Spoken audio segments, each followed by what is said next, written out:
everybody, this is 365 Days of Movie, a series where I rate my top 365 movies of all time.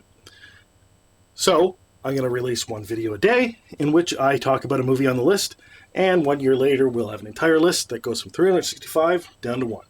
If you have any opinions on the movies, let me know. I'd love to discuss it. Also, if you're interested in a deeper review of the movie, or maybe even a full video essay, the more interest I get in it, the more likely I am to do it. So I'd love to discuss this stuff with you in the comments. Comment below.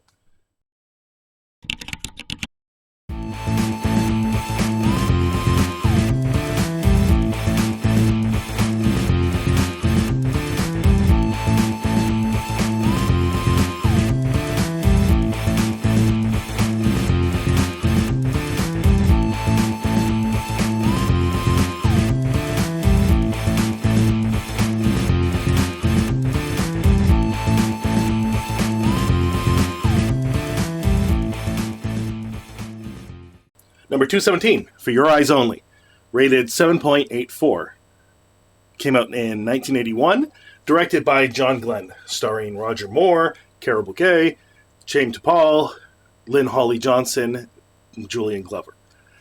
British agent James Bond is dispatched to discover a strategic communications device before it finds its way into the hands of the Russians.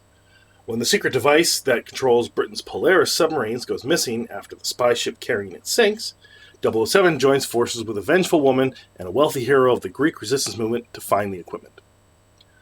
This is, next to a certain other James Bond movie that is higher on the list, this is one of my all-time favorite Bond movies. And until that movie came out, this was pretty much the only Bond movie that I really liked. I'm not a huge Bond fan, but this movie... maybe it's the opening sequence that got me hooked when I was a teenager. It's just such a wonderful opening sequence, and the song is amazing.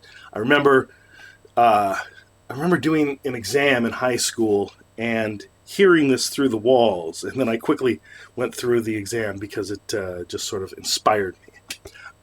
But the movie itself has a great plot, and it's very much an 80s movie and very much an 80s Bond movie, and there's a lot of these tropes that you think of when you think of James Bond movie all kind of happen in this movie. Like there's a skiing chase scene with snowmobiles, and they're at a ski slope, and that part of the plot is sort of a side quest, I guess, for Bond that involves a miner that's an Olympic skier.